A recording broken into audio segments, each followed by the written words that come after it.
Welcome back to our channel Excel English zone. My name is Munna Kumar और इस video की शुरुआत एक खूबसूरत शानदार विशिंग से मैं करना चाहूँगा तमाम स्टूडेंट्स के लिए कि सफलता के ज़मीं पे नाम हो आपका, यानी कि सफलता के परचरम पे नाम हो आपका और चांद के ज़मीं पे मुकाम हो आपका। मैं तो रहता हूँ एक छोटी सी कुटिया में, भगवान करे कि एक दिन सारा जहान हो आपका, सारा जहान हो आपका।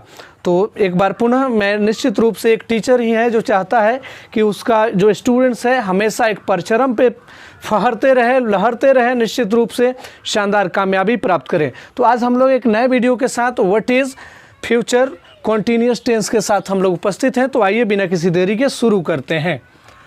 तो जैसा कि क्वेश्चन यहाँ आप देख पा रहे होंगे, what is future continuous tense. तो इसको हम लोग डिफाइन कर लेते हैं। The verb that is going on in upcoming time is called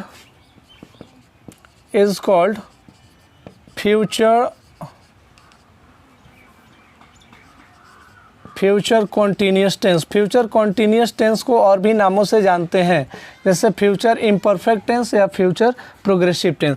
the verb that is going on in upcoming time is called future continuous tense, यानी कि वैसी क्रिया जो भविष्य में यानी कि आने वाले समय में जारी रहती हो, आने वाले समय में क्या हो, जारी रहने का बोध कराती हो या जारी रहती हो। इसलिए मैंने सिंपल भाषा में लिखा है the verb that is going on in upcoming time is called future continuous tense. इसको एक और एग्जाम्पल के माध्यम से भी आप ऐसे भी लिख सकते थे, the verb that denotes the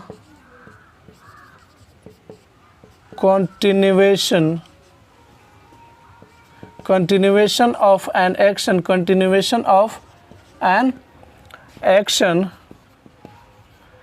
in future time is called future imperfect tense। imperfect tense, imperfect को ही कंटिन्यूस बोलते हैं, इसलिए ज़्यादा कंफ्यूज होने की आवश्यकता नहीं है। इसका आइडेंटिफिकेशन हम लोग फटाफट से यहाँ पे कर लेते हैं। IDENTIFICATION। आइडेंटिफिकेशन का मतलब होता है पहचान। पहचानेंगे कैसे? तो पहचान बिल्कुल आसान तरीका है। जैसे कहा जाए फ्यूचर इंडेफिनिट टेंस में मैं खेलूँगा ऐसे करके रहता था, मैं जाऊँगा, और यही कहा जाए मैं जाता रहूँगा, मैं खेलता रहूँगा, तो क्या रहेगा इसमें जी? वैसी हिंदी वाक्य जिसके अंत में मुख्य क्रिया, यानी कि मुख्य क्रिया का मतलब मेन वर्ब, संस्कृत में धातु भी कहते हैं, प्लस ताते ती प्लस रहूँगा, चाहे रहूँगी, चाहे रहेंगे इत्यादि रहेगा। क्या रहेगा जी? यही सब रहेगा। तो आप समझ जाइएगा कि वो फ्यूचर कॉन्टीन्यूअस टेंस है, इसमें ज़्यादा कुछ करने की आवश्यकता नहीं है। तो आइए देख लेते हैं यहाँ से इसका असर्टिव स्ट्रक्चर क्या होगा जी। असर्टिव स्ट्रक्चर हम लोग देख लेते हैं। असर्टिव स्ट्रक्चर हो जाएगा सब्जेक्ट प्लस वहीं शैल विल है। शैल विल तो आपको पता ही होगा, मैंने बता दिया है कि कैसे आपको यूज़ करना है। ज़्यादा जब भी कन्फ्यूज़न हो तो बस आप कमेंट बॉक्स में लिखने की देरी है, जवाब तुरंत मिलेगा, आपका कन्फ्यूज़न बिल्कुल छू मंतर।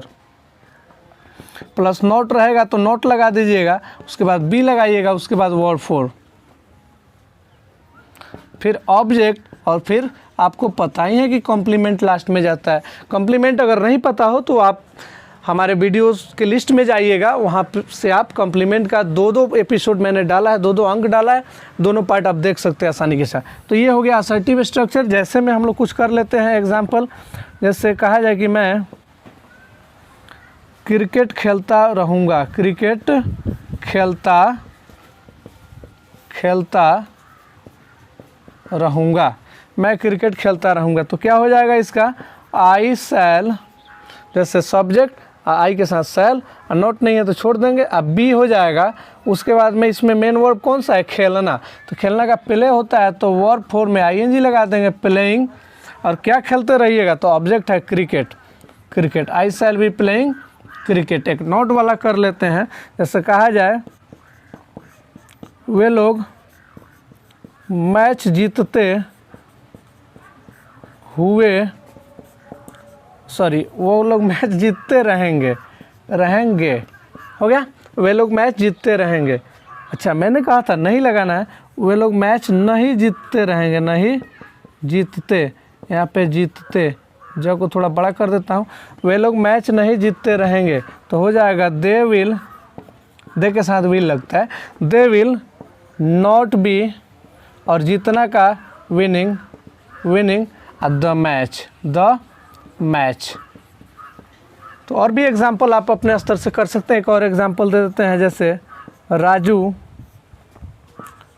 मुझे पढ़ाता रहेगा, पढ़ाता रहेगा, यानी कि फ्यूचर में राजू मुझे पढ़ाने का काम लगातार करता रहेगा। तो क्या हो जाएगा, राजू है सब्जेक्ट, तो राजू विल बी, अब पढ़ाना का टीच होता है तो टीचिंग हो जाएगा, टीचिंग किसको कह रहा है, तो मुझे ऑब्जेक्ट है तो आई नहीं लिखेंगे, मी लिखेंगे यहाँ पर।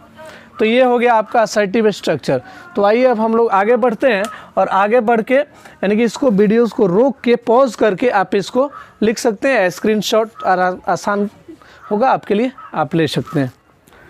और साथ ही साथ हम लोग जान लेते हैं अब यस नो क्वेश्चन। क्या जानते हैं, यस नो क्वेश्चन का स्ट्रक्चर। यस नो क्वेश्चन का स्ट्रक्चर, इसी को एचबी क्वेश्चन भी कहते हैं। एचबी यानी कि हेल्पिंग वर्ब से शुरू होने वाली क्वेश्चन। तो फटाफट से जान लेते हैं इसका स्ट्रक्चर होता क्या है। इसका स्ट्रक्चर कुछ नहीं है, बस शैल विल लिख रहे थे, यानी कि सब्जेक्ट प्लस शैल विल लिख रहे थे ना, तो शैल विल बाहर आ जाएगा, सब्जेक्ट उसके बाद आ जाएगा, यानी कि शैल विल 2 नंबर वाला 1 नंबर पर आ जाएगा, 1 नंबर वाला कहेगा कि भाई हम 2 पर रहेंगे। Shall will plus subject plus not रहेगा तो नॉट, उसके बाद में be plus verb four plus object plus complement, last में इंटरोगेशन मार्क लगाना नहीं भूलेंगे। जैसे में देख लेते हैं यहाँ पर, ऐसे कहा जाए कि क्या रानी पटना जाती रहेगी, पटना जाती रहेगी।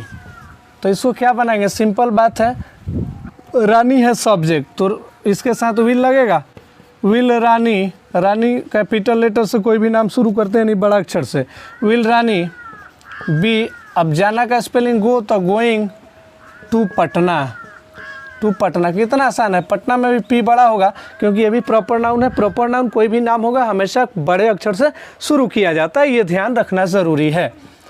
क्या आप मुझे रुपए नहीं देते रहेंगे, नहीं देते रहेंगे, क्या आप मुझे रुपए नहीं देते रहेंगे।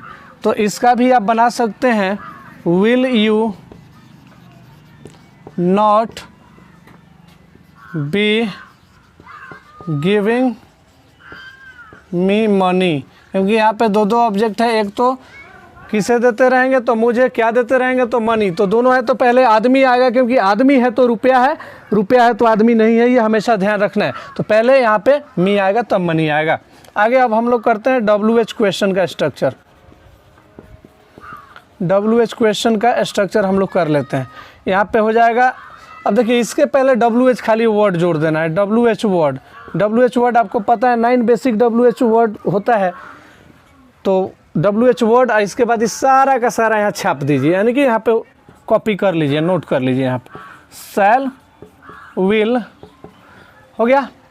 उसके बाद में subject not be verb for object complement. कुछ भी मेहनत नहीं करना है, झूठ मूठ का लोग कहता है स्ट्रक्चर रट जाओ, क्या रट जाओ, कुछ नहीं रटना है। अब देखिए यहाँ पर ये हो गया। अब यहाँ पर देख सकते हैं आप, जैसे मैं क्यों खेलते रहूँगा, मैं क्यों खेलता रहूँगा, इसको आप बना सकते हैं। जैसे क्यों का स्पेलिंग पहले आएगा, उसके बाद में सब्जेक्ट आई है तो आई के साथ शैल या विल, तो शैल लगेगा वाई शैल, तब आई का स्पेलिंग लिखेंगे आई, और उसके बाद में बी, तब प्लेइंग। हमेशा ध्यान रखना है बी का प्रयोग वर्ब के तुरंत पहले होगा, यानी कि मुख्य क्रिया जो वर्ब 4 होगा उसके जस्ट पहले होगा। वह कैसे आपको पीटते नहीं रहेगा, तो इसका बनाना है तो सबसे पहले कैसे का आपको पता है हाउ, उसके बाद वह है तो वह के साथ में विल लगता है और इससे मैस्कुलिन जेंडर यानी मर्द का बोध हो रहा है तो ही लगाएंगे, नॉट है तो नॉट लगाएंगे, उसके बाद पता है बी लगा देंगे। अब कह रहा है आपको पीटते हुए रहेगा तो बीटिंग यू क्या हो जाएगा जी, BEATING, बीटिंग यू। कितना आसान है, व्यर्थ में हम लोग पढ़े हुए थे। तो इसलिए आप इसको इत्मीनान से पढ़िए, कोई भी दिक्कत होता है कमेंट बॉक्स में कमेंट जरूर कीजिए, साथ ही साथ लिखिए कि वीडियो कैसा लगा। एंड फाइनली मैं कहना चाहूँगा कि लहरों से डर कर नौका कभी पार नहीं होती और कोशिश करने वाले की कभी हार नहीं होती। आप लोग इंग्लिश ज़रूर सीखेंगे, you must learn English. Okay, thanks for watching, have a nice day to you all.